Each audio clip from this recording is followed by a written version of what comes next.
It's a good league for sure. How I've had a exciting chance. would a game be if somebody's nutsack broke? I don't know if that's what people tune in for basketball, but hey.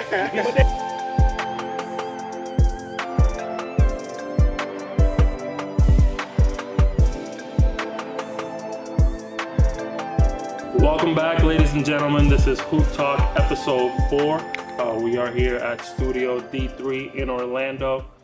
We have a special guest today. Please welcome Bubba and Pink from On the Bench podcast.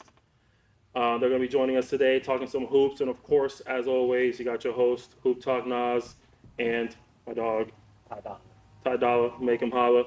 We have a lot of topics to go on with today. Unfortunately, our dog, Blando, a.k.a. Pluto, wasn't able to make it today, but he'll be back with us next week.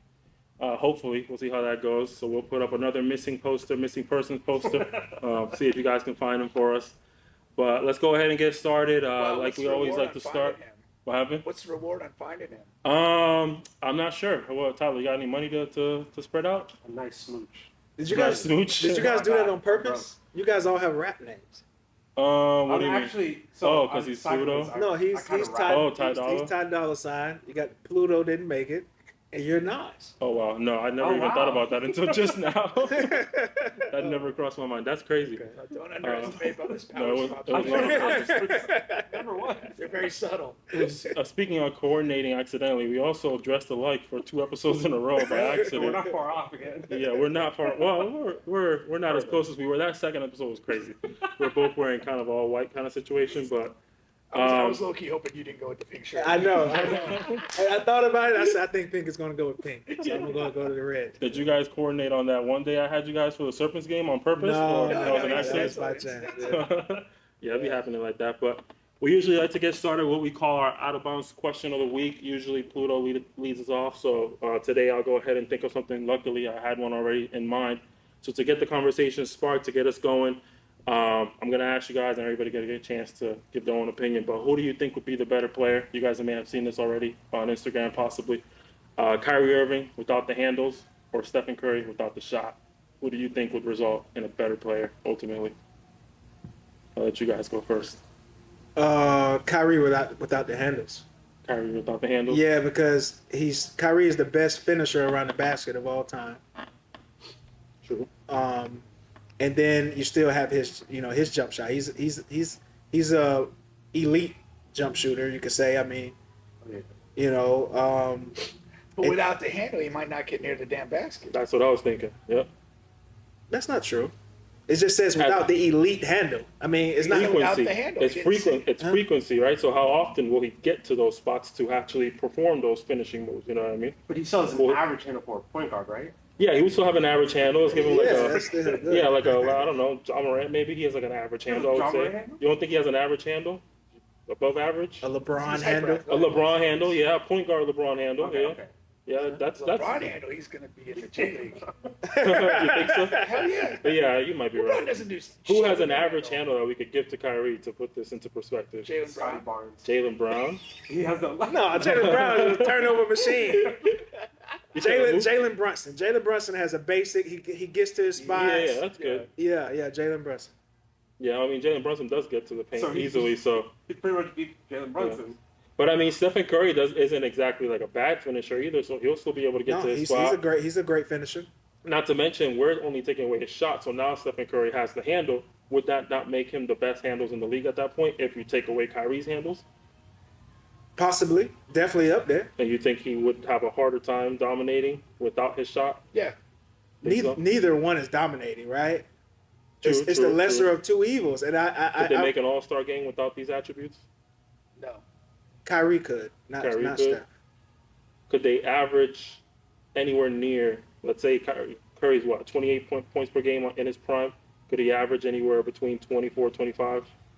Not without the 20, No. 22? I think Kyrie could, though. He's in the lower teens because you have to think lower teens, like 13, 14? Yeah, because now he's going to be relegated to only driving. That's bigger forwards and guard. But if we're giving Kyrie average handle, then we're giving Curry an average shot. So he would still shoot at an average rate. That's why he's okay. It's what, 36%? 36? Nah, lower than that. 36 Nah, is but good. if we're giving Three? Kyrie Jalen Brunson's handle, then we gotta at least give Curry a 38% shooting at least. No, man, 38 is That's He's elite. shooting at like Average. 42, 43 He's in his not, prime. not You in said- his prime. okay, You I was said gonna say not average. this year. Yeah, no, yeah. When I say average, I don't mean by numbers. I Average mean is like, going to be like for a it's good shooter. I mean, a decent shooter. I mean, you're talking like 34, 35%. 34, 35% for three. I will give him. If we're But you're also with an average shooter is largely taking catch and shoot looks. They're not taking the shots that Curry actually takes in games. yeah, that's true. And all his stuff off the dribble and all that. So, and like both guys, if they're just average in those other categories, their usage rates drop as well, which I think that's potentially where you move closer to what Bubba's statistical contribution would be. And again, if you're not shooting at a high clip and you're still playing point guard, like Curry would probably be more of a facilitator at that point True. than he is now. So the whole dynamic in game changes.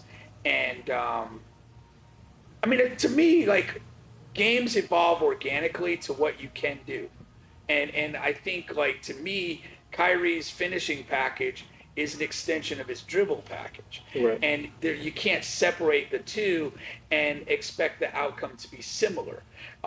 They're complementary of each other, and they're rhythmic. And I think that that's something that you have to look at and say, well, if you kind of take away that superpower and replace it with the average power, these dudes become completely different animals. They evolve and grow differently, and they're not going to be recognizable to what we know True. now. My guess is you took those elite skills away, both guys would be basically average level starters in the league. Dudes that you're not like craving to replace, but dudes that are like solid starters in the league, nothing extraordinary. Yeah, I was gonna say they're both still in the NBA now. We're not going to we're not kicking them to the G League or overseas. Yeah. You know, And 'cause Chinese these, Yeah. Yeah. I think they're better than just average players, but yeah, I do agree that definitely wouldn't be the legacy that they are now. You know, the Warriors wouldn't be where they were. The LeBron probably would have never had that ring in Cleveland if he just had an average handle, Kyrie. So, but I was playing devil's advocate because everybody seemed to be on Kyrie's side. I pick Kyrie too because Yeah. I mean Kyrie he's still 40% shooter, still a great finisher. He might not be able to get to the rim as much, but you don't take everything else away from him. Yeah, I was trying to defend Curry, but I'm also on the Kyrie side. I would go Kyrie too. I think Kyrie would have an easier time averaging 20 than Curry would have averaging 20 Curry became without his Tyus shot. Jones almost. Tyus Jones. Yeah. which Not bad. Tyus is one of the Better he's one of the best off the bench point guards in the league. You know, so that's still really solid. Yeah, for sure. All right, well, I guess Kyrie wins. You guys in the comments, let us know what you think, whether Kyrie Irving or Stephen Curry would be the better player. You take away basically their best feature, Curry's shot and Kyrie's handle. But we can go ahead and get started with our topics for the day. There's a lot happening in the basketball world at all levels. I actually wanted to give a little bit of a shout out to some of the local hoops news that's happening around town. I don't know how much you guys get a chance to keep up, but I do know in that chat that we're in, it was a bit of a conversation for a little bit there. For those of you who are not familiar, I'll definitely put up some information up so you guys can stay aware and know what's going on in the local Central Florida basketball community. But the Polk County Royals decided to leave the FBA. I myself, being an owner of an FBA team, definitely felt that in a variety of ways. Unfortunately, that impacts the league and the teams a lot more than people may think. But, you know, I keep my chin up, stay positive. But they left for the ABA. I don't know if you guys are familiar. Have you guys ever had a chance to? I've heard of it. Keep up. I've never seen a game. Yeah, but is it the same ABA as like back in the day? No.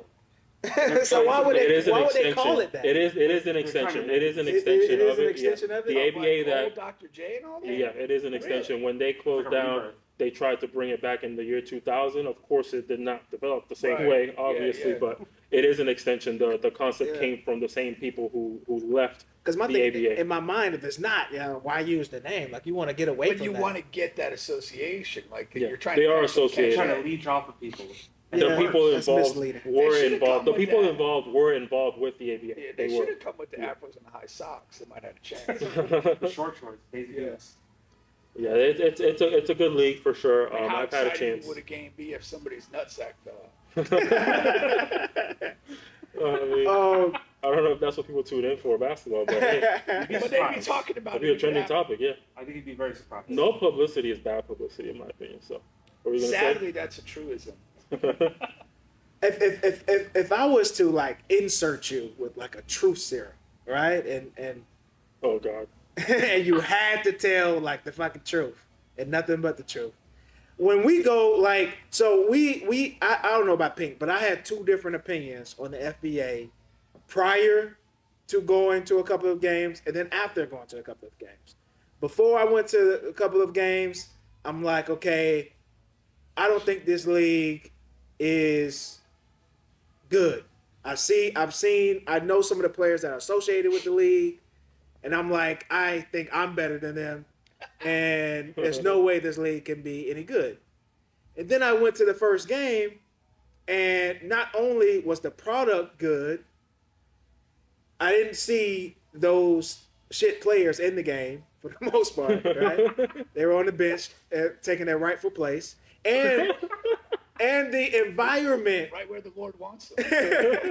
and the environment was good. It's like a good basketball environment, and it seemed structured, and it seemed organized, and you guys had everything. You are a big part of that structure and organization. Why is it not? Why? From the outside looking in, for me, it's like it's not working. So why not? All right, so yeah, I could definitely be honest because this is not my Serpent's platform, so I can say whatever I want. So, in my personal opinion, it's the and this is not to be offensive to anybody, but it's the people who are involved in it at the end of the day. I think in like the administrative league side or like yes, the players side? yeah, like the front office side of it. Okay. There could be some blame placed on the players that we have, but that's up to the front office people, quote unquote, to find the players of quality. You know what I mean? Like that's something that I pride myself on is I'm looking for players of quality. Not only am I looking for unknown players, I mean, I have a James Lindsay who everybody knows, but that's just one example. You know what I mean? Yeah. I try to find the talent that can give us the look of a better product. You know what I mean? And I feel like you guys were able to see that. You know what I mean? When we don't have him anymore, but we had like an Enrique, we had a Berto. You know what I mean? But I don't know if I think a lot of teams, not so much since I've been there, but before I got there, which is pretty much when you guys had your different perspective, teams were giving a lot of opportunities to those players who are now not getting the playing time. You know what I mean? Which tarnishes the product. No offense. It's just, that's what it is. You have to find players of that caliber. When you walk in a gym and you're looking at dudes and you're like, this guy can't play dead in a cowboy movie. Like, you're not looking at this being like, for real. Mm-hmm. Like whose dick did this guy suck to get on the squad? I mean, that's just not, can't. It undermines the product. When you go in there and you see like people that look like real players, that move like real players, and play that way, now you're kind of like, oh, this is good. And to me, the key, and we a lot of the men's league stuff, my thing is, there's got to be a level, and dudes that are below the level should not be participating. And I think that's what drives things forward. If you have too many guys that just don't belong at the level, it keeps the whole product down. Like, you want to go to an FBA game and say, like, oh, I don't belong on the court. These guys are, like, taking this serious. They're good. This is a solid level of play. And it wants I mean, as a league person, you want that to be both teams. Like, you don't want to be, hey, I got a nice team and we're smashing people and, we're playing a bunch of guys that they picked up in East Florida last week. But that's the standard to drive the league forward. And I mean, there are a lot of good players in town that are not involved in the FBA. But if, or the ABI, but if they were attracted to the product and they thought it was serious and whatever, if they got out and participated, again, that's where you raise the level. Yeah, I agree. That's to me the key to growing anything.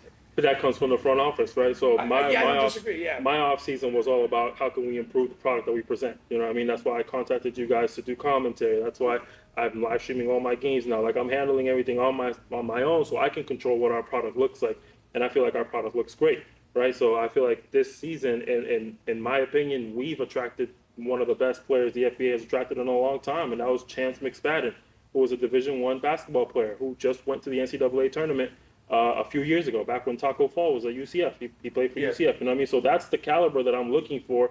So that way, you said it best, is the guys who are there not chasing after anything are forcing us are weighing us down. That's what I would say. They're weighing us down. Yeah. And it's players. It could be referees who are not really trying to be referees at any higher level, coaches, and it can be owners. It could be anybody who's not pursuing the same things that.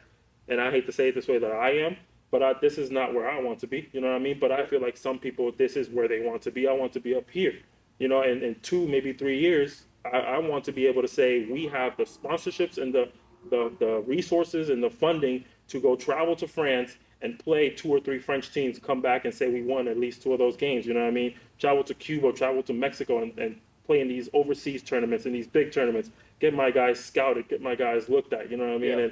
And that's the goal that I have. And who knows? Maybe one day, you know, I'm still young, so I have plenty of years to work with.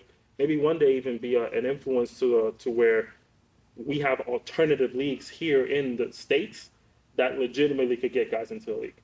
That's not a thing, and it's not going to be a thing for a long time, but I want to be one of the reasons why it is. You know what I mean? I want to be one of the reasons why finally here in the United States, guys can play professional basketball like they would to go to France or to go to Italy or Spain or, you know, Croatia, wherever they can go to play. Yeah. You know, I want them to be able to do that here.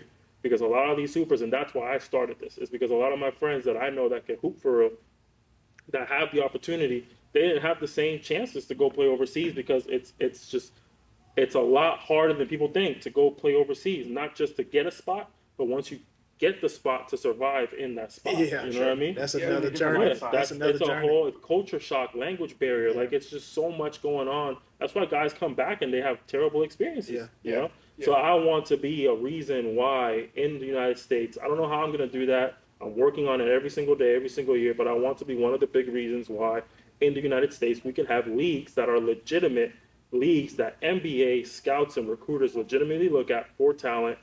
You know, get my guys, even if it's just starting off in the G League, you know, whatever it is. But just to answer the question at the end of the day, there's people who hold us down, that weigh us down because they're not pursuing the same level of greatness. They're not striving for the same level of greatness. And that comes from players, refs, coaches, owners, a lot of people involved. We need to get everybody on the same page. We need to get everybody on the same page on how we are going to present our product. That's why I help all these teams. If you look at all these teams' social media pages, that's me. That's me producing the content, you know, giving them the ideas, helping them grow because their product has to look just as good as mine for mine to excel. If my product looks better than anybody else's, I don't actually think that's a good thing. Yeah. Because I need to be able to appear as if I'm competing, not just, you know, here. You know what I mean? When somebody gets film, you know, they pay attention to who's Yeah. on the other side of the court. Exactly. Like, you know, some guy tearing it up against a bunch of 5'6" guys. Yeah. Where It's they going not with gonna, this? you know, that's obvious. Like, but when you're a guy's making plays and the level seems good and you know, athleticism, strength, and skill is all there, now you have film that means something. Yeah, I think shit. There's so many things that you could do to improve the product for sure. But overall, everybody just got to be on the same page. I mean, you know, the Royals leaving mid-season, not even mid-season, the season just started, is a huge detriment to me and to everybody How many else. games did they play? 2 games, right? They played one What game. is it? We played 2 games. I mean, luckily for us, we're now 0-1. But other than that, Oh, that game just gets stricken from the yeah, that record. game gets taken out. But There you go. you know, I don't. They lost It's twice. it's not always about, huh? They lost Nobody's twice. saying he's only on one officially now. Yeah, we only yeah, lost yeah, one. yeah. We lost one officially now, To but get to swipe one away like it didn't happen. it's just so many things, man. Honestly, but yeah, I think the league is way better though. I think the league is way better. The teams are much more competitive. A team like the Winter Park Storm, they're far more competitive now. They got guys that you guys know as good hoopers. You know, like Aaron. You guys are familiar with Aaron. Yep. He's on the Storm now. You know, and Ivan and all these other guys. But we just all got to get on the same page, honestly. Yeah. But to tackle on that, the Royals went to the ABA. The ABA is a great league. I think that's one of their main concerns with the Royals was they weren't really allowed to make decisions on their own. They wanted to play at their own home in the location FBA? in the FBA. Yeah, And they'll have greater decisional autonomy. yeah. in They the want to NBA. play their own home games at their own location and only have to worry about financing those. Where the FBA follows a one location method. So every team, all the teams play in one location, and there's a budget that we all go to pay towards to make these things happen. Okay. The Royals weren't a fan of that, and they haven't been for a while. So it was only a matter of time. I just wish they would have at least done it before the season started, Right. or after the season was So finished. what is the designated location for this season? There's multiple, but teams go to that location. So we play at Seminole State, we play at RDV. So all league games for a particular day or weekend would be played that day at that location. Correct. Yeah. Back to back to back, or Yeah. whatever the case might be. Exactly. Yeah. I follow. Okay. Which is even more rough for them because they're Kissimmee, Polk County. Yeah, And everywhere exactly. else is like Volusia County. They don't mind the That's traveling; right. it's the funding that Okay. they're not a fan of, because there's a budget. Everything just gets put into a budget. Our season costs a certain amount, and it's our job to finance how that happens. I do it through sponsorships and through my youth program. Other teams don't do the same things that I do to make it easier on their financial side of things. So I'm not here to judge. I'm just saying, there's an easy way to make this happen without coughing up your own money. Right. It's up to them to figure that out. They did not, so their decision was to leave. That's just them. But the ABA, yeah, it's a great league. Other than that, it's pretty much all the local stuff that I wanted to mention. I feel like you had something to say about that, no? No, I was going to talk about them leaving and kind of your thoughts on it. Yeah. Which now I understand. Do you think any other is the entire team going to the ABA or any players Their kind of entire spreading team? out? Yeah. Yeah, their entire team is gone. Yeah, they have a pretty loyal group. We probably won't see them playing for other teams. Probably not in the FBA. The ABA is good enough. Plus, it's 10 home games, 10 away games. Everybody's gonna love that. All Hoopers are gonna love that. But This hurts losing an expansion team, especially 2 years ago. Yeah, it They won does. a championship. yeah, they won the championship their first year, so they're good enough. It had nothing to do with competition. I think they're a great team. But decisions were made, I guess, at the end of the day. But moving on, because now just thinking about it, now I'm pissed off. Moving on, we got this is a small topic, but I was actually curious. I don't know, have you guys had a chance to watch the Mind the Game podcast, LeBron and Yes. JJ Redick? Yeah. How you guys feel about that podcast? I have opinions, but I'll let you guys start. I love it. I Do you? really do love it. I love a lot of the insight that those two guys offer to the games and situations. I feel like I learned a decent amount of basketball and how they process the game at a high level. So I found it educational and entertaining. There's a side of this, though, like I also feel that LeBron is recognizing this as kind of like a late phase of career narrative dictation tool. And I think that like the way he gets to kind of flash back on moments of his career, kind of talk about the game and how he sees it evolves. I mean, he's entitled to it. He's given us 20 years of great basketball, but he's definitely utilizing this as a platform to kind of tell a piece of his story. Yeah. Those are my two main takes, but I enjoy it. I'm glad they're doing it. It's propaganda. That's all it is. You think so? Absolutely. Yeah, I agree. What do you think about the show? No, I enjoy it, man. I like it. I like JJ. He's just a great analyst, and the way he can get people to open up and talk about different things and also educate at the same time is just it's almost second to none. I just don't like how they put like a drip of wine in their glass. I'm gonna pour half the damn bottle in a glass. So, Who are you lying to? I There's just drank no out the glass. bottle. Yeah, I No just drank out the bottle. bottle. Yeah. You're a straight. So You that- drink wine that- out the bottle? Yeah. That's crazy. So that bothers me. This man did a segment with his favorite vineyard. What are we That's talking crazy. about? Out the bottle? I've never seen that before. That's some caveman for We sure. gotta get We out have to more. get that A in notice. We gotta get out more. That bothers me, man. Bubba And- does that. Homeless guys do it. It's a good company. No, that's crazy. But I like it for sure. I like the educational part of it. I don't know if I would use the word entertaining though. My thing is with basketball podcasts, I'm usually watching it for the entertainment purposes. Like I love Jeff Teague's podcast.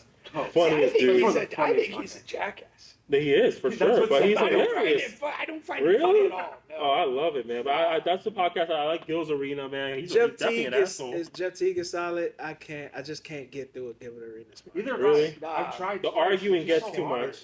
The arguing gets too much for me. Like they start yelling and going back and forth. Him and McCants, it's just the They're worst. just That- always that's- ridiculous takes. They do Yeah. have bad takes. They It's do have bad awful takes. They do. Yeah. They're manufactured, and and everybody's. And I think he's a part of the group that's chasing like viral hot takes, and I just don't like that. Similar with Teague, but at least you laugh I like his honesty though. Like he's pretty honest about who he was as a player. Yeah, especially when he's He telling downplays stories. himself too. Yeah, He downplays. Yeah, he was a good player. telling Yeah. stories. He does downplay himself, but But I think Gil, I think he's at the point where he's kind of like phasing out of his career, and I don't think he likes that, and he's chasing some sort of attention. I think He's been phased pretty- out of his well, career. I mean, yeah, I think it's pretty popular. Who's that?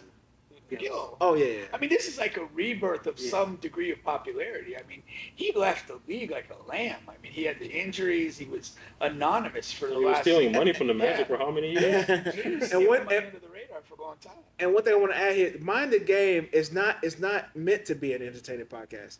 It's meant to be in the lane of, Kobe Bryant, Detail. Kobe, Yeah. and Peyton Manning when he was doing, he stopped it though for whatever reason, and it's meant to be in that lane. And but Mind the Game is more entertaining than those shows. Than those two. Kobe's detail was hard to get through.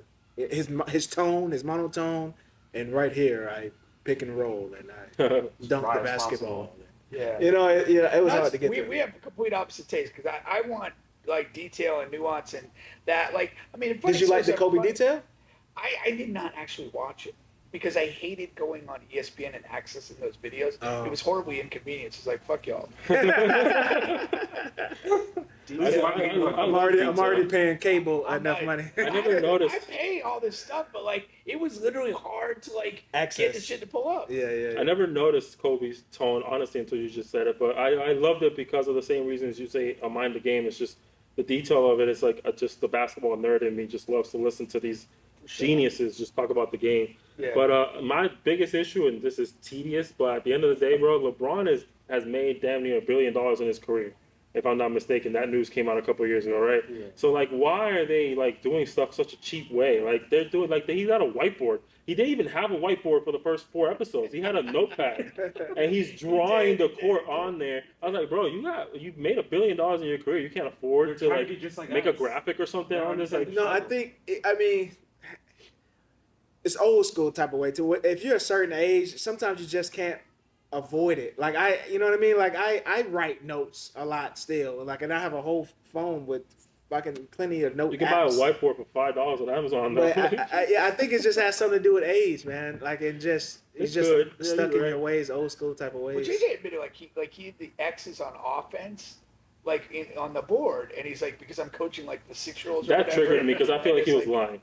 I feel like he just doesn't know how to coach, so Really? he started doing it that way, Oh, and that's nobody funny. told him he was wrong until he did the podcast. Could be. Yeah, I feel like he was lying. That's interesting. Because he's been a player for how long? You're telling me his coaches haven't been Yeah, using the whole O's year, and yeah. X's His this coach entire was time? Doc for half the time. So Yeah, true. Thanks. You're right. Yeah. Nah, Maybe that's funny Doc taught him how to do it that way. No, I wasn't put off by the board thing. I mean, to me, It's tedious, It's yeah. designed to be kind of like simple, and Yeah. we're not trying to overproduce this. The focus is on us Yeah. talking. It's a great show. JJ's like the intros when he breaks down the terms can be a little tedious. They go a little too long sometimes. They Yeah, go yeah, way too long. yeah, They yeah. go way too But long. the information he's given, because I've never played basketball, you guys can probably tell. Probably can't tell. It was quite evident. But listening to it, I mean, you learn stuff, but he's too long-winded with the explanations. I feel like he can make it a lot more concise. I've never watched it all the way through. I always fast forward Yeah. to where it's JJ and LeBron. I skip to LeBron Yeah. talking every time, and then Well, that's skip smart. over I to haven't done that yet, but I'm probably going to. Now, you coach, or you Yeah. have coached. Have Yeah. you had a chance to coach ever, or? Me? Yeah. No. Oh, well, no. I'd be trash. I mean, yeah, I coached in the men's league game. I did pretty well, I would believe, with the group of guys I had. But no, not on a serious level So like that. you coach. So when you're coaching, or when you're experienced coaching, how often do you find yourself using the terms that they mention on this show? Because they mention a lot of them. Not a ton of the terms that they're using. I think a lot of that is like NBA speak and stuff True, that true. like. And again, most of my coaching was like from literally like 98 to like 2013, 14 was the last time I was in like a high school setting where you're really kind of like Yeah. using a lot of terminology and stuff. So I didn't use a lot of their specific terminology, but it is, like I said, NBA speak. I think like whenever you're with the team, though, you do kind of create your own terminology, and it's just kind of like organic to things that you want to emphasize. Yeah. And I think that part of what happens in that process is you'll get like buzzwords, buzz phrases that your group knows what we're doing. and you without having to over-explain stuff, and you develop a shorthand in the culture of your team.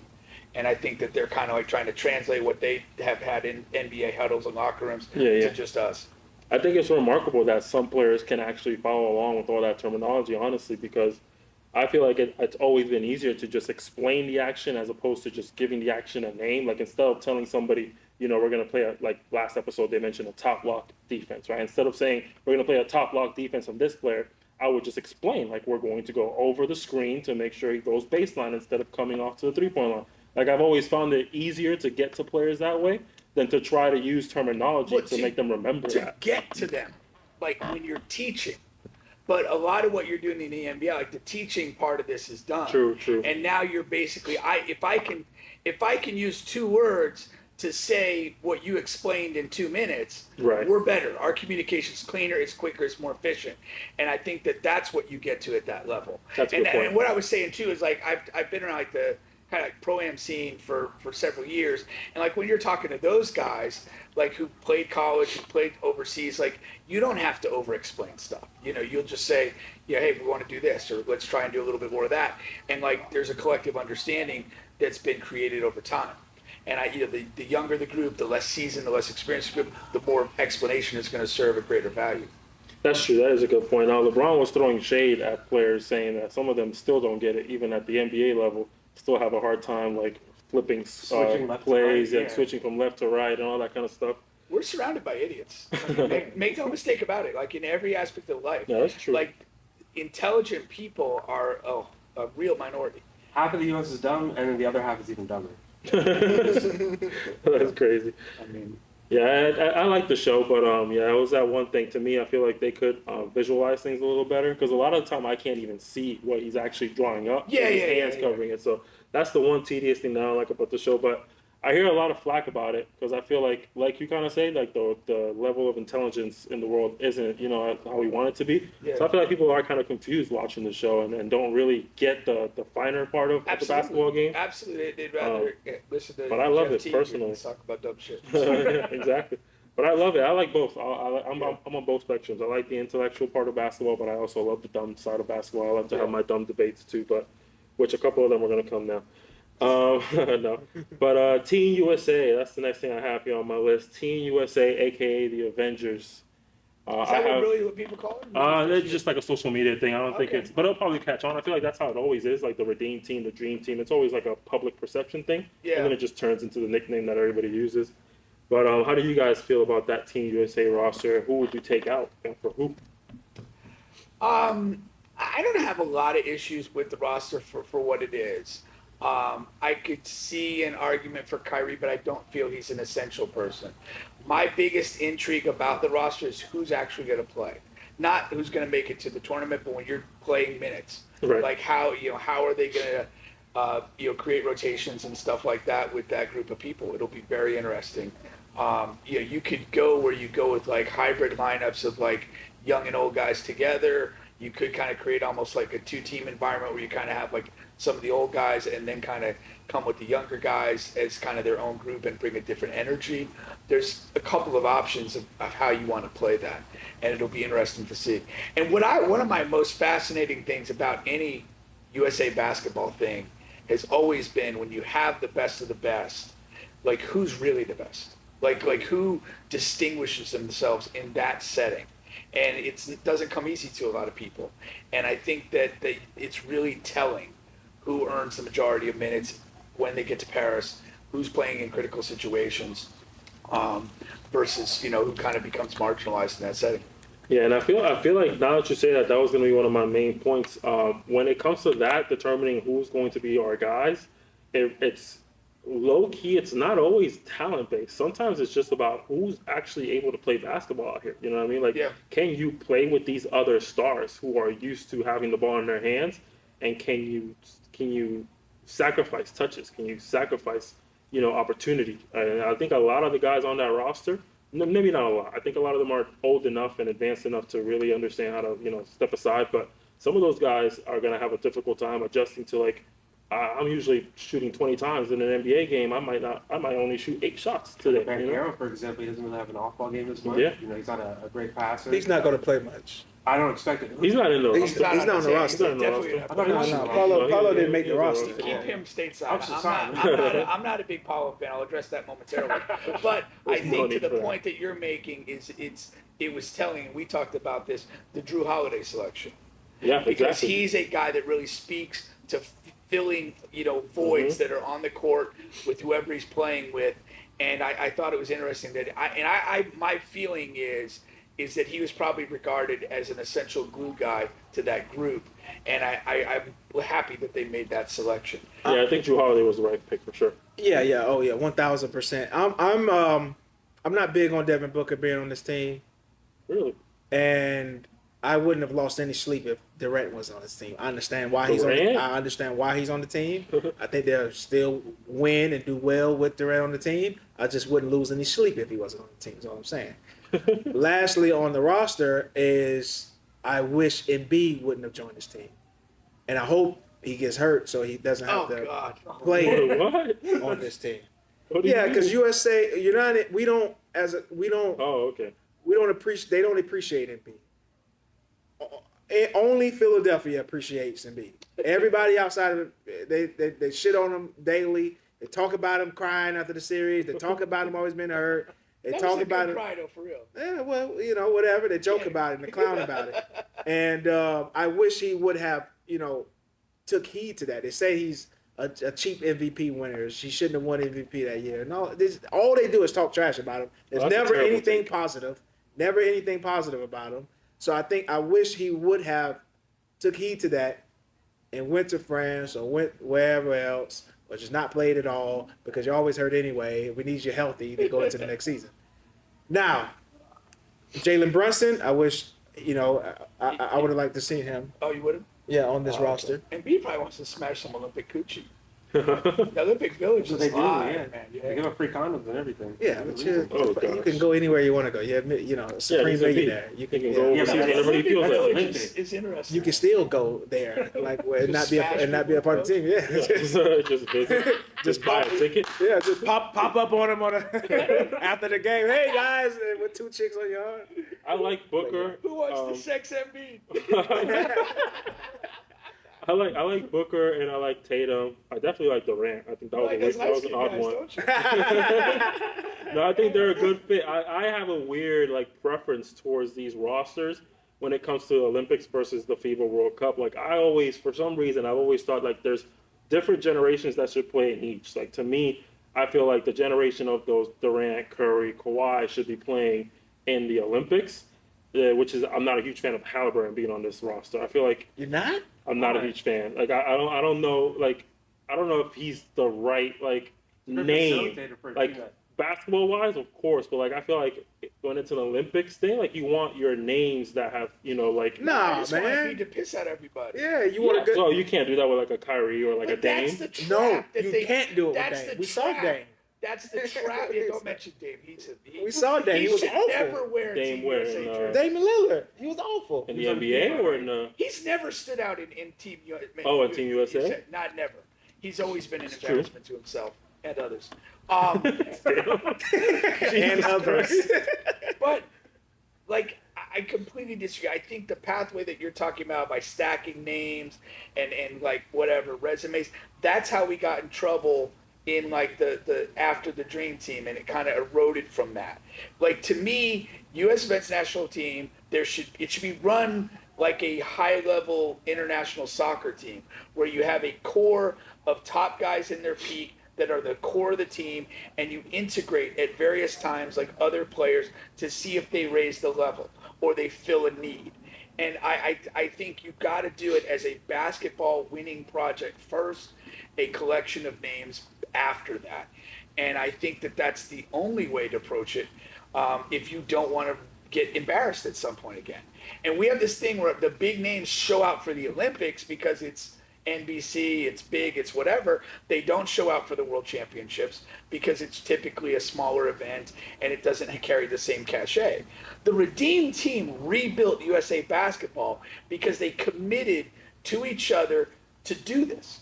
And they went on that run from 2008 onward where they were locked in, and it was a lot of the same core through all those games. And I think that that's the model that you want to aspire to. They had a good mix of guys who aren't necessarily stars either, because wasn't Tayshaun Prince on that squad? Yeah. And It was Boozer, a I believe. team built to win. Yeah, but international it's still similar to this year, Yeah, like yeah. Halliburton and Drew Holiday, Bam.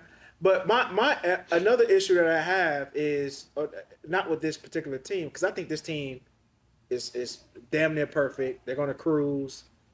You know, it's going to be one game or two, because there are some other countries that have really good teams that have been together for a long time. But 70% of this team, they won't be a part of this team on the next go round. And so I can't identify any other stars that will be up to this magnitude, because once KD, Steph, Bron, they're all leaving at the same time. Kawhi's on this team. Kawhi, they're all leaving. You know, they're all going to be gone. You know, and I can tell you this now: Embiid in 4 years, he's not going to be worth two nickels. So the way his body is just beat up. No, seriously, you know. Yeah. I So can see that. you're gonna try out an old Bam or Chet Holmgren, maybe whatever you think Chet of will him. have to be in the mix. You know, I don't know. You want Trae Young on this team? I don't know where you go after. You know what, Jaylen Brown? Where do you go? There are massive questions about the way the U.S. is developing talent right now. We are not doing a good job of it. I mean, most of your current MVPs are international players. The biggest rising star in this, Wemby, is an international player. Like, where are the great American players? Shea is a Canadian. Like, there's not a lot of, in their prime years, American players that are You could real argue the killers. top 5 best players in the league right now are all foreign. They Correct. are. No, they So are. the only yeah. one that has an Yeah. argument that could be There is no made argument. is Tatum. That's the only one that could. No, could I fit. guess Anthony Edwards could sneak in an argument. I wouldn't put him in my top 5, but yeah, he No, could, no, he could be no, argued. no. Yeah. But in the But future, I can that's see it. but that like But that's when the in the problem. history of basketball has that ever been other than this particular window? And why of do you time? think that is? We're not developing the players very well? Like you look at the the Giannis. Again, he was not like high profile in Europe. It was a very roundabout thing, but that guy was burning to succeed. And then I look at like Wemby as like he's an incredible talent, but he also mentally is elite compared to average 19, 20-year-old guys. These guys are not growing up in the U.S. playing high school basketball, playing your bullshit Montverde Academy stuff, and developing a mentality of growth.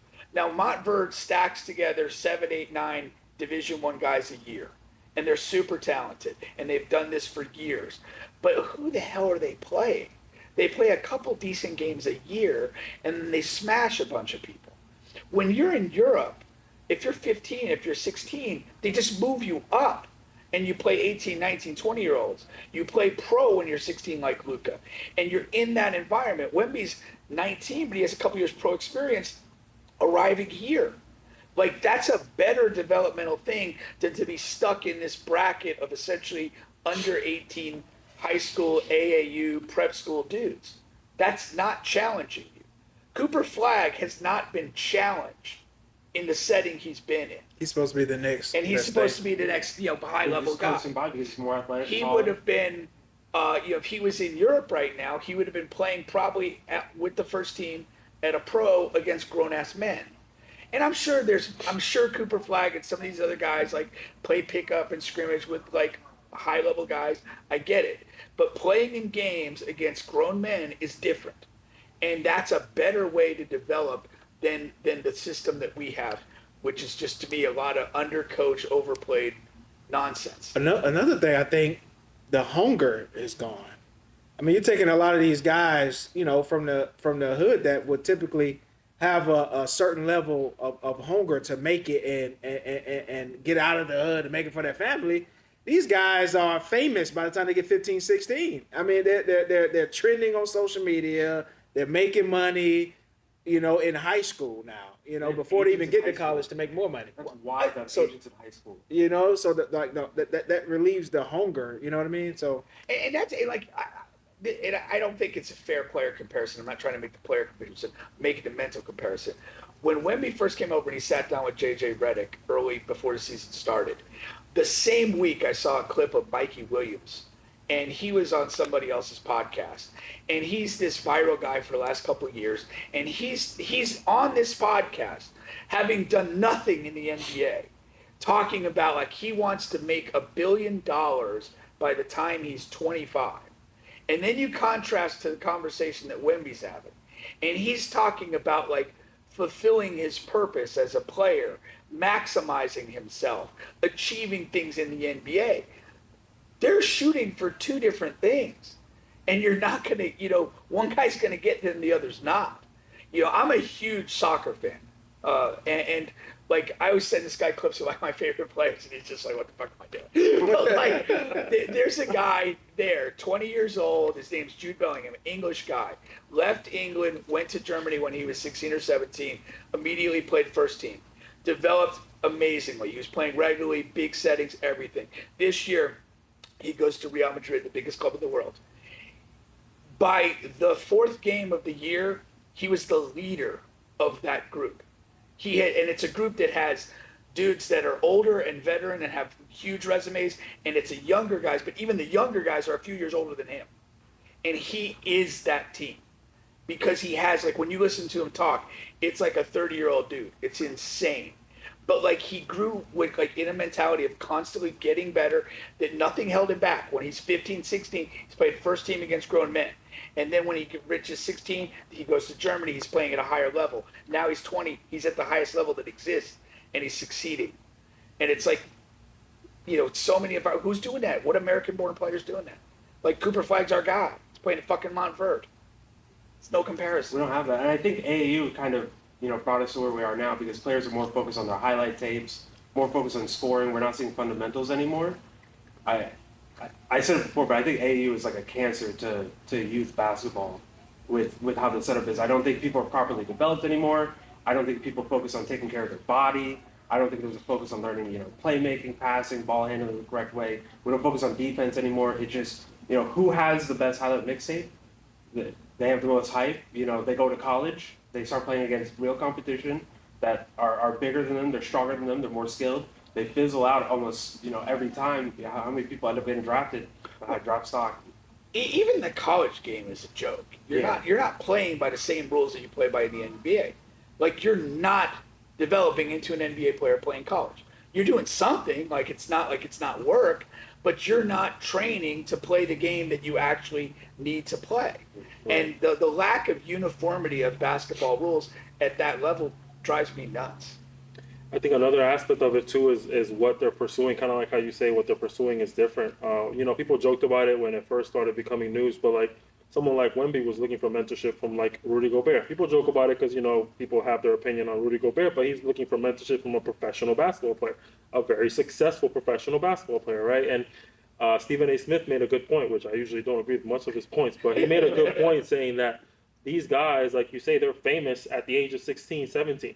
If they tweet at LeBron, LeBron's going to respond because you are famous, right? If Cooper Flagg tweets at LeBron or whatever it's called now, but he DMs LeBron, LeBron's going to respond. So these players, they have access to saying, LeBron, teach me how do you keep your body in check? I want to start now. LeBron, teach me how do you have a 21-year-old career?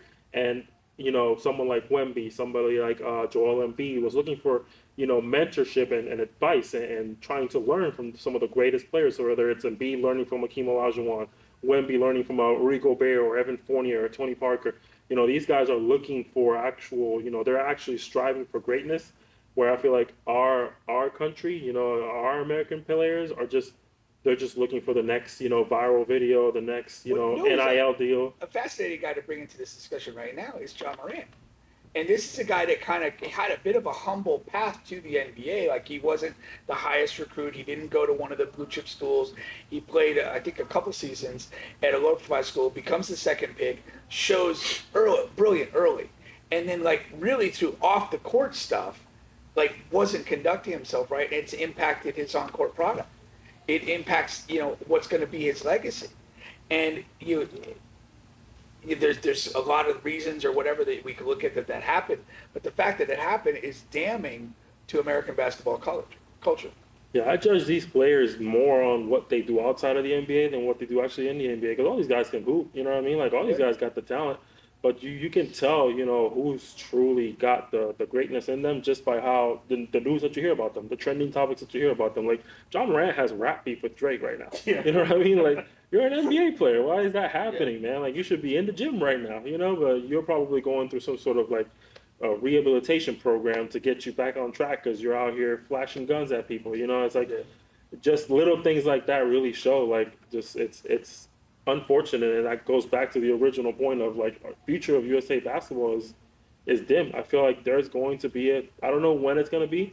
Maybe it's going to be the next Olympics. Maybe it'll be the one after that, but it can't be many more before these teams are actually whooping our ass. It can't be many more. And you're right, but like in Bubba's point, like we're going to send a team out there that we all have a lot of confidence in, but half of that team's not going to be available for the next Olympic cycle. Yeah. So we're not doing our job of building a program and continuity and growth. We're basically giving these older guys a thanks for playing, tribute. Another piece that with how old they are, half of them might not even make it to this Olympics.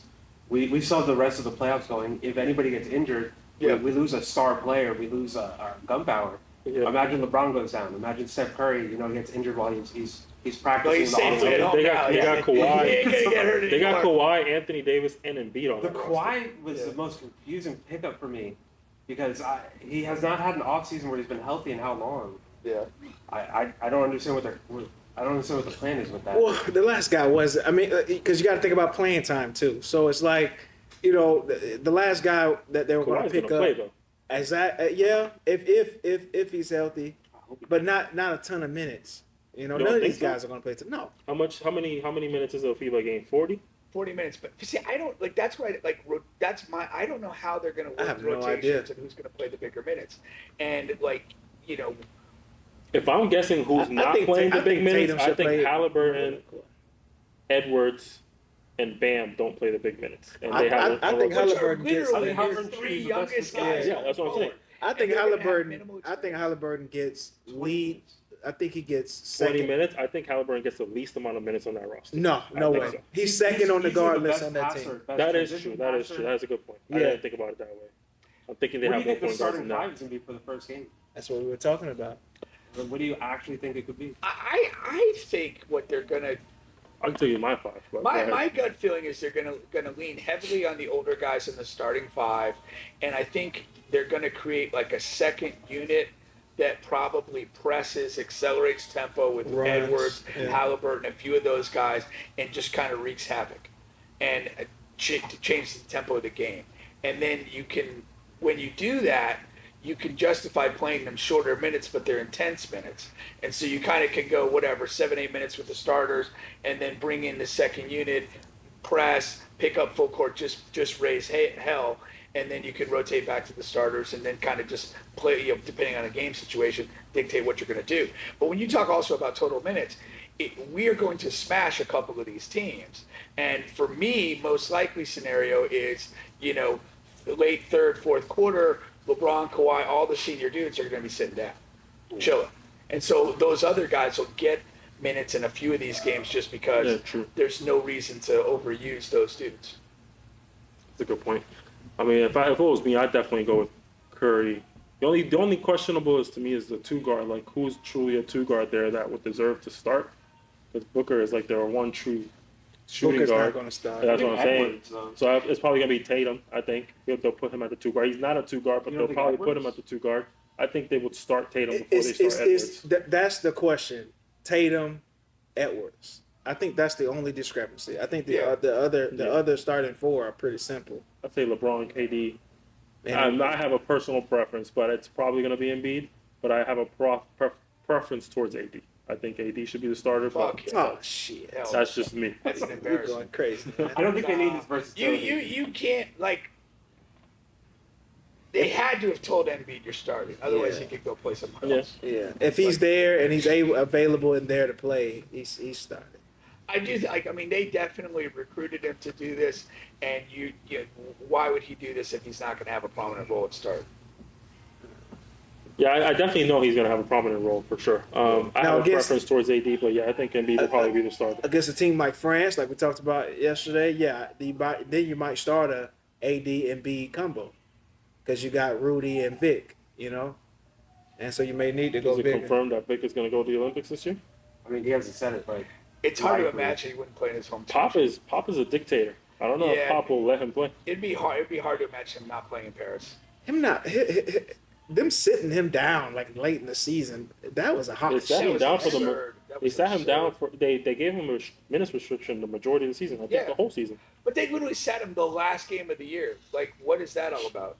Like, for rest. Pop is a dictator. It says rest on that. yeah, I'm done. I'm done with Pop. I didn't know you could do that. What is he, sleepy? What is going on? Like He goes to bed at 9 o'clock. Shuts his phone off. Rest? Goes to bed at 9 o'clock. He's about to rest for 6 months. Exactly. You didn't need to rest. Nah, Pop's. I'm not a fan of his management of this situation at all. I think Team USA goes undefeated. Yeah, I'd be I hope surprised. so. Yeah. I pray to God. Yeah, I imagine. My last thing about it is I feel like you said, in the next 4 or the next 1 or 2 Olympics, they're going to start sending the teams that have been losing. Like the team that just lost at the FIBA World Cup is going to be the team that's going to have to go to the Olympics the next one or the next one Well, after. if things don't change developmentally, if we don't We have might some get a better sprinkle players of 1 or 2 new players because I'm sure we're going to draft some sort of unique player. But Maybe Coop. yeah, Coop Coop is might our be in only there. hope. Cooper Flag. But look at the Africa team. That's the nickname. I'm not overwhelmed with that guy, to be honest. I'm saying we're going to need to be. Well, I'm not going to be overwhelmed when I don't. If you want to fake overwhelm yourself, now you're a chick with a fake orgasm. It happens. All right, well, the next topic at Far hand. more often than it should. I think. Yeah, y'all are crazy, man. Next topic we have here. I'm sure you guys have heard of John T. Porter and his little saga of betting Barely heard of him theatrics. before the saga started. What happened? Barely heard of him before the saga No, started. facts. I did not know that Michael Porter Jr. had a brother in the NBA. I knew he had a brother that played basketball. No clue he was in the NBA. Right. I knew they played at Missouri together, but I didn't know that He's the other older, one was I on the believe. roster. Yeah, yes. Oh, that was news to me. His whole family's injured all the time too. Yeah, but he's been officially banned from the NBA, lifetime ban. Apparently, they discovered that he owned some of the betting accounts or something, He took betting stuff too seriously. and apparently he had somewhere where he had the Raptors losing the game, which that's wild. That's crazy. You know what's even more wild about that though? They won. They did. The Raptors won that game. Well, he thing he doesn't play enough he to doesn't have an like impact. to impact that. Yeah. No, he did something to impact it because I mean The player he was props. making- Yeah, the player props, the player yeah. props is Yeah. what he cashed in. But at. his impact on Toronto winning or losing a game is Yeah, true. about what ours would be. Yeah. But did you see the amount of money he won throughout the span that they caught him? I thought It was like 21K. 20-something thousand. 20 yeah. something thousand. Now man. the guy that he was helping or giving information to was like close to 2 million. It was like 1.7 Oh, really? million. Oh, that part I didn't see. That guy Hopefully won. he's getting a. But he on. That's what I'm saying. I hope or that a reach around. a split or something. Like I think they caught him Reach around. early. I think that was the issue. I think they caught him so early he wasn't able to really reap the benefits of what he was doing. Yeah. I don't know how he messed up where they caught him, but He messed up because of the big bet, and I talked about this too because it seemed all throughout history, a lot of guys like big time drug dealers like Frank Lucas. Like I say, Frank Lucas got caught when his wife made him wear that big mink coat to the big boxing fight. And he was that bullshit skating narrative behind great women behind a great man. through. Shit up. He did not want to wear that coat, man. He did not want to wear it. But that's anyway, crazy. You're like a goddamn 70s metrosexual. you get caught, man. That one big thing. So it was the one big bet where it was It was like $80,000 bet to win like I think 1 point something, almost 2 million on a single bet, and they flagged it, and they traced who it came from, and it was that guy that he was helping, and so that guy, which is information I read this morning actually, that guy rolled on him. Oh damn! Oh, So wow. they put pressure on him. It said feds in the article. I'm not sure who exactly, but anyway, yeah, they tracked down the guy, and they put pressure on him. Told him like you're facing prison time, And that guy was like, hell no. I'll tell you anything you need to know. And he gave him, and he rolled on Jonte, man. That sucks, man. Yeah. And to not even have like a lucrative NBA career and then get cut short like this, Yeah. that sucks, man. He's only made $2 To million. make $20,000, But he did it to himself. yeah. Hopefully he takes that $20K and gets like a Kia. I'm a kid, man. What's wrong with the That's crazy. More or less than 20, Bubba. I'm sorry, yours is loaded. Mine's loaded. Next thing on the agenda, Blake Griffin officially retired. We had a discussion on, I think, what was like our first episode, Hall of Yeah. Famer now. What do you guys think about Blake Griffin's career? Should you pick and choose when you're retired? Because there's like a lot going on. NBA playoffs, Jonte Porter. If you want to be celebrated, I think Blake, whether Hall of Fame or not, I know we're going to get into it shortly here. Hall of Fame or not, he was a good enough player to be celebrated when you're retired. This went so far, like 5th, 6th, 7th down the Under the radar, yeah. Yeah. I forgot about it already. You got, Yeah, 'cause you got the play-in going on. You got the Porter gambling story. You got Yeah. people talking about all these women's basketball Tom players. Brady said he wants to come back. Yeah. Like who? I mean, let's answer that question. Was he great enough to be celebrated? Yes. You guys Yeah, think so? Now that, yes. To be I don't celebrated. think he's a Hall of Fame player, but absolutely celebrated. What's so? I mean, if he's not a Hall of He Famer killed or not a everybody. first ballot Hall of Famer, I'm assuming that's what you mean. But like, does that make him good enough to be celebrated? What are we considering celebrating? I'm What do you want, like 100% curious to see what Pink An goes with NBA this. TV day about him? Because he's very lenient on the Hall of Fame. I am tight on the Hall of Fame. I think there's way too many guys that get in that shouldn't be in. I don't think T-Mac should be in. So, of course, I don't believe Blake should be in. But he was a great player. I don't I don't think that takes away whether, because he had an impact. It was a stretch of time, and he had an impact on the But league. celebrated though? What do you like? You want a special on ESPN about him or something? Like No, what is no. that? 40 for 40? Is that what it's But called? spend a day talking about Yeah. it. Spend a day. Like a day where we that's a don't just special on forget about ESPN. That's what it, Yeah, that's a special. No, let's roll down. For ES Blake Griffin? Sports in the top 10 should have done top 10 Blake dunks. Oh yeah. And like, then we should that's talk. good, yeah. Yeah, I mean, we took a day or Talk two shows. for Kurt Cobain killing himself. Why can't we celebrate? All right. Well, that happened before my time, so I don't know. I can't vouch I don't for know that. either. Yeah, I don't know. Believe me, I've heard of the name though, man. That's No, first time I no, I heard know who he about is, it, but yeah. I imagine, yeah, they probably did celebrate him. I mean, He's Kurt not forgotten Cobain probably about had a better career in his genre than Blake Griffin had in his. So you're not a Blake guy. Is that what's I'm going on? not. I don't think he is a Hall of He Famer, really in my is, personal I mean, opinion. in one way, I mean, you can really look at him as a specialist in failure. I mean, he literally never won anything. Yeah, that's I what mean, I'm come on, saying. man. A lot of guys, a lot of, for a Kia. a lot of people Coming don't full win, circle. man. Karl Malone didn't win. But those Clipper Yeah, but he was an teams, MVP. Those Clipper teams like stand in a unique place for disappointment. Yeah, they did. The Yeah, but second round was the furthest they went. that lands more on CP3's shoulder and No. Doc Rivers' shoulder I think it's than Blake's. I think it's an It equal. does. DeAndre. I think I it's don't an think Blake equal ever played three-way bad, but tie. He was injured a lot. I think it's a three-way tie. I think Doc, CP, and Blake were both at a high enough pedestal to say it's all your fault. That's fair to say in your opinion, but you have to agree from a total landscape and from a majority landscape, Doc and CP3 gets like all the blame. And you can say it's unfair, but that's it is what it is. No. I said he has to agree. No. I'm saying it's Blake fair. doesn't agree because he said something else. I'm trying to get him to agree.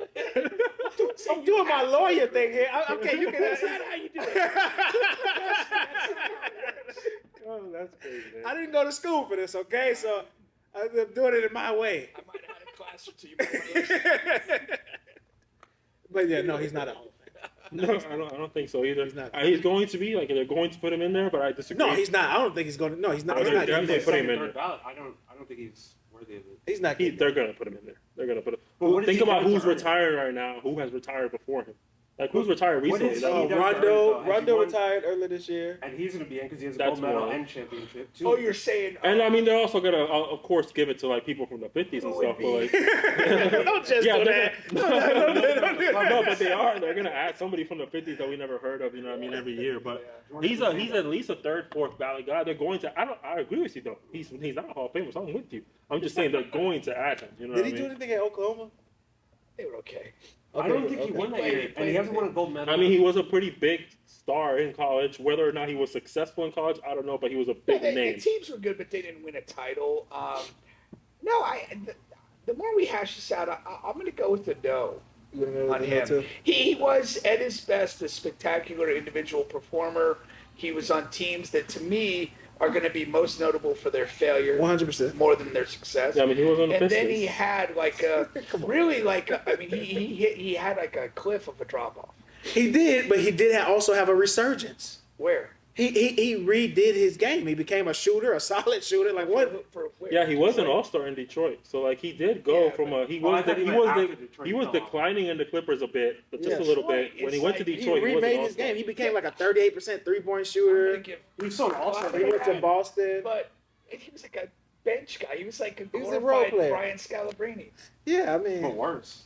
nah, he wasn't Nice, worse. very nice. Yeah, if we're talking about like a reinvention, like we gotta talk about guys who did it like at the Brook Lopez level. That's a reinvention. That is, but worth he was still in his mentioning, but- prime. Well, but the problem is like those Detroit years were just like completely anonymous. Yeah. They were a tree falling in the forest. Nobody heard them. Who was the best player he played with when he was there? In Detroit? Yeah, Shit. was he I'm it? gonna find out.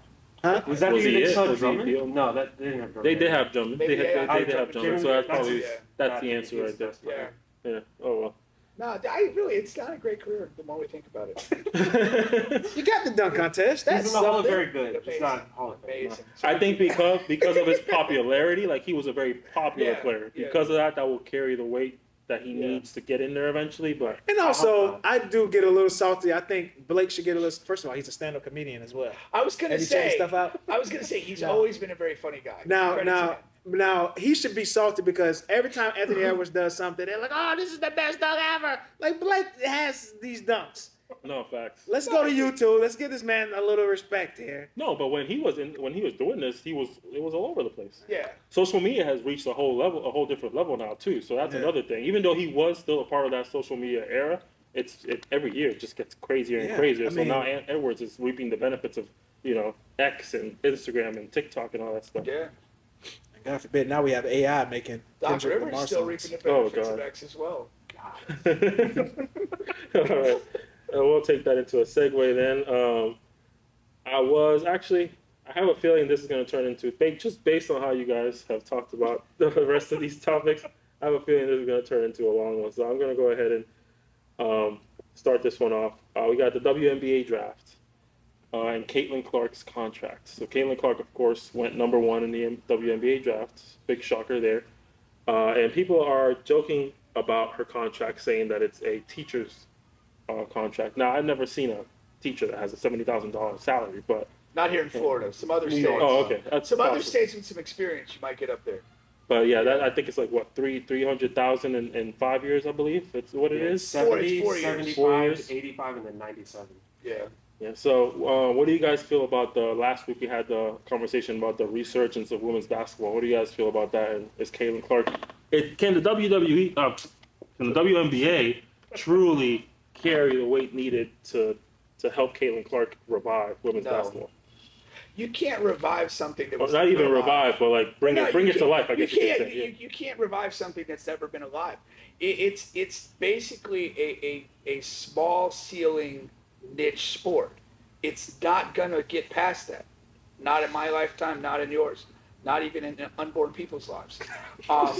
This is just not the way our world works. Now, can it get a little bit better? Can it enjoy a bit of a heyday with a couple of these names and players? Yes, it can grow a bit. But it's my thing, and I've been consistent on this. I mean, they've been around for a while now. It has not grown. The league is kind of stagnated and struggled along. And it does that because it's not a good product. It's not something that people need to see over and over again. Now, if you're a woman, if you're a women's basketball player, if your daughter's a player, you're going to gravitate towards that in a different way. Much like your parents will watch you play even when you suck. But that's just what it is. You're not going to get mass neutrals showing up and watching these games on a consistent and regular basis. And that's why the money's going to always be at a relatively low level. And, again, we can look at the salary, but that's what the league can pay you.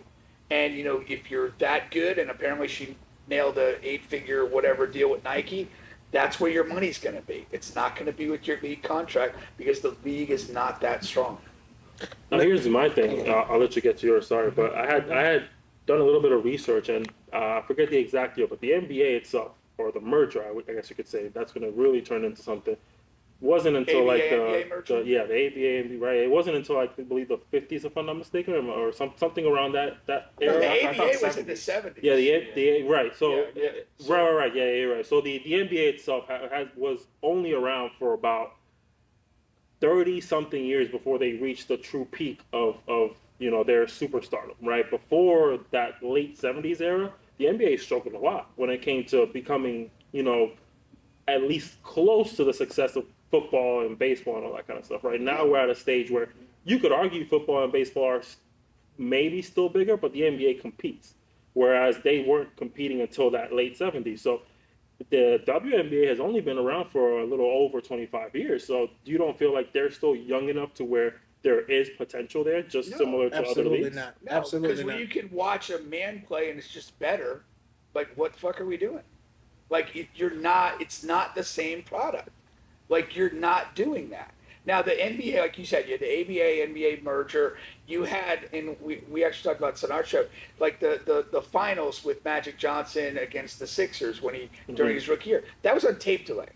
That wasn't even a live broadcast. Right. And Magic and Bird, that dynamic, black and white, East West, all that grew the league to a different place. And then from there, it passed to Michael, and then we are where we are. But you're never going to have that with women because you can flip the channel and watch men play a better, more appealing game. But what about That's soccer just- though? Because we primarily watch Soccer? viewer numbers. Women's soccer always has more viewership. We talk Where? When we talk about the World Cup or anything. Hell no. No, it genuinely The does. World numbers are Cup higher. final. No, No, For men. I'm talking about the U.S. Who gives a shit about the U.S.? Because, no, you can't. You don't have to. Because we've already said, like, 5 of the top 10, or 5, 6, 7 players in the league are international guys. Like, basketball's popularity, its growth now is international and global. It's not just winning the U.S. market. So, you're apples to oranges there. Because there's no comparison to the popularity of global people. I mean, who in France, who in Brazil gives a shit about Caitlin Clark? No one. And my thing is also, it's two things, twofold. So when you're talking about their young in their infancy stage, so when you think about the Magic Johnson, Larry Bird thing, they didn't enjoy the fruits of their labor. Like they didn't get the millions and millions and millions of dollars that was passed on to Jordan, and then after Jordan, those guys started making even more, right? So you got to think about it. So Caitlin Clark coming in, if she's going to change things, which I don't think she is, right? I was watching First Take, and they had the two the former WNBA ladies in, and they were talking about what is Caitlin's production going to be in the first year. And they're arguing, and they're talking about what's a successful year. And they're like, the WNBA ladies is like, well, if she comes in and she averages like 10 or 11 points, that's a great rookie year for her. If Caitlin Clark comes in and averages 10 to 12 points, that's a failure for the WNBA. They need her to come in and dominate first year, because we just saw Caitlin Clark dominating last year and created a buzz and made us want to watch periodically or whenever the casuals were watching. We're looking to move that into a couple of months from now. We want to see that same Caitlin Clark that was shooting half court shots, making 4 or 5 of those a game. If she's not doing that, we're not going to watch that very next game. Right. You know what I mean? And then 2 to 3 years when she actually gets good at the play, we're going to forget. No, I don't agree with a lot of Gilbert Arenas' takes, but he did make a mention of that same concept. But his idea is like the WNBA needs her, so like word is going to trickle down from the top. Like we are going to be mindful of making sure Caitlin Clark does what we need her to do. Whether that's telling the referees to be mindful of how they make their calls, whether it's telling the teams, like, let's be mindful of how we're playing the game, because at the end of the day, this is for everybody's benefit. I think that word will trickle down. But how much success have you had controlling catty lesbians? Oh, God. Because you see, they I've already never tried, personally. they're already talking like, That's what I'm oh, saying. she's That's not my going to be point. this in this league, and Yeah, true. we're not going to. They're already kind of like targeting her on the player side. Right. On the player side. And then it's, it's weird. Even girls from the draft are targeting her. Angel Reese, Cameron Brink. Yeah. Everyone's gonna be coming for her. Yeah. I think there's more optimism than there ever was before, at the very least. But I am on the boat that I don't think the WNBA has the tools to make it happen. I think it's all on Caitlin Clark's shoulders, and how is she going to carry an entire league? You know, I think the league has to do something. The NBA had the ability to do it. But I mean, again, like, what is so compelling about watching her play basketball?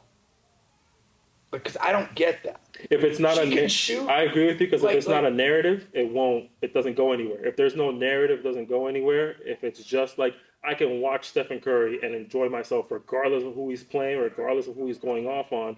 It's like with Caitlin Clark, there has to be some sort of story for me to be familiar with. That's what I'm For saying. me to be excited to watch If you strip this. away the narrative and you watch a person play, and I'm big, like to me, like the athletes that get my attention are the ones that I feel like I'm watching something special and something that we don't always see.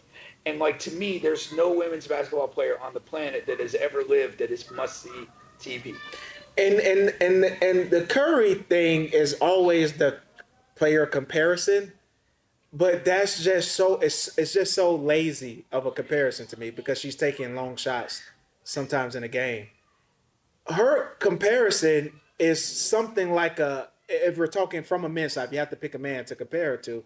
It's a play style of an Iverson, of a like I'd say Trae. Oh no, Trae Young.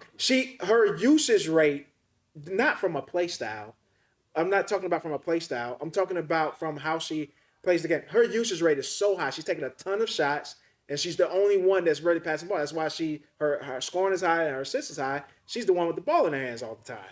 You know, Curry usage rate is very marginal, low to like average. You know what I mean? Like she has to be the one that makes that happen, and that's why she's not winning. To be honest with you, she didn't win in high school, which is alarming to me, right? And she didn't win in college. She's going to have to win in the WNBA for the WNBA to survive. And you're banking a lot on a person in order for her to succeed. Is she has to have the ball in hand at all times to even score enough buckets to draw. I feel a comparison is more like Dame Lillard, because she has the deep shooting. That's fine. She doesn't have a That's great fine. mid-range game, and she's not. I mean, she's capable of finishing, but she's not an elite finisher. Yeah, Dame is solid. And I don't think she's an impactful defender. And that's like, you look at all of that, like that's your player comparison, and like That's not going to that's win. Not that it's not winning, and it's not like that overwhelming to watch. And the question, When Dame gets hot, it's and then the question is she better than her peers coming into the WNBA? she is. Is she better than the players, the top players in the league right now? No, like oh, the now that I Yeah, don't know. that's No, a question. no, I you know, don't like the Asia That I Wilsons, don't the Kelsey Plums, the Sabrina Ionescu's. I don't think she's better than I think the most. secret is they need to maintain that rivalry too with Angel Reese. I think without that rivalry, I don't know if people will watch. I said it last week. I don't think they will. I just don't think Angel Reese will. I don't think translate in the Angel WNBA. is that good. I think Angel Reese will have a better time I forgot what you said. Sorry, making that transition. They drafted her with a center. They picked a center before they picked her. She's a forward. She's a center in the Yeah. college. She's a forward and can't She shoot. out-routes the post. Yeah, she's not a shooter. No, I A think- lot She's of LSU 6'3". That's a wasn't. giant for women's basketball. Nah. No, but that's center I down know, to 6'7". I'm just kidding, but I think the problem though is that like the rivalry is not sustainable because Angel Reese isn't a big enough name. isn't that good. It's No, yeah, being not good. about name. Right She's now, her just not name is good. probably good enough, but her game isn't. Yeah, and she's and pretty. that's what's going to shoot. It's not to the level of Caitlyn. That's what I'm saying. Like when you look at Magic and Bird, they were here. You know what I mean? Like this carried over That's what from you college. need. You needed her Yeah. and Juju to be coming out at the same Well, time. and then You the other wanted thing that. that we talk about too is like, you know, if you go to that Larry Magic thing, whether it was conspiracy or not, I mean, they both went to fantastic teams, fantastic organizations, ready to win immediately, and that's what happened. Like, I don't know enough about the WNBA to know what type of roster that. And it was perfect for that play style. Caitlyn and Angel are They cooked the walking books. into. I mean, come on, man. Boston, it's a white town. Larry Bird. You go there, and they were already a great team. How the fuck you get a draft pick high enough to pick Larry Bird? And Well, they then drafted him the year before. see, Like Red Auerbach manipulated all of basketball for a while. Like but the NBA allowed him to do that. Oh, I know. Yeah, I know. and it was awesome, and it was great, So and they should have. He traded Knights of the Ice Capades for Bill Russell. This is a true story. Like the team that had the top pick was running low on money, and he sold them nights at the arena for the Ice Capades, which the guy owned, and that leveraged the Bill Russell trade. Then when Will came in, he changed the jump ball rule to alternating possession. Like he just manipulated everybody. So he's the best GM ever. Best owner. Quite possibly. You think so? For sure. All right. Well, I think it's a consensus that Caitlin Clark will not save the WNBA, but I hope she does. I am hopeful. Yeah, I am hopeful, but I'm more concerned about WNBA than I am about Caitlin. I think Caitlin has the tools. I don't think WNBA. Will you does. watch? Yeah. I You watched gonna- some games last You gonna be locked in? No. You- It's Indiana. You watch I'm never watching WNBA? Hey, even if it was the Aces or, Yeah, or the Sparks, I've been a you fan of still Paige watch. Becker since the whole situation with like Gigi, so I try to tap him more for that. No, but did you watch WNBA? Have you been watching WNBA like prior to this year? Last year only. Last year was my first year. Yeah, I did not. I'll be completely honest. I did watch a lot of NCAA women's basketball, mainly because of Caitlin, but WNBA, no clue. Will you? Huh? Will you not? I will because of the podcast. That's what I'll say. Because of the fact that we talk so much basketball, I want to be able to actually know what the hell I'm talking about. That's why. Is it because of them? Unfortunately, no. That's just the honest truth. They just, it's boring to me. It's boring. It's, I like fundamental basketball when it comes to like the podcast of Mind the Game. You know what I mean? That's where fundamental basketball is fun. But like to just watch you guys only do fundamentals, it's like I shit. think the Could- fundamentals a misnomer too. What happened? I think the fundamentals of the women's game is kind of like overstated. You think so? They're not that good. Like they don't do great fundamental things. What it is, I watched 10 minutes of LSU Iowa. Both teams operated with a Just lot 10 of minutes? double post basketball. That's all I needed to know.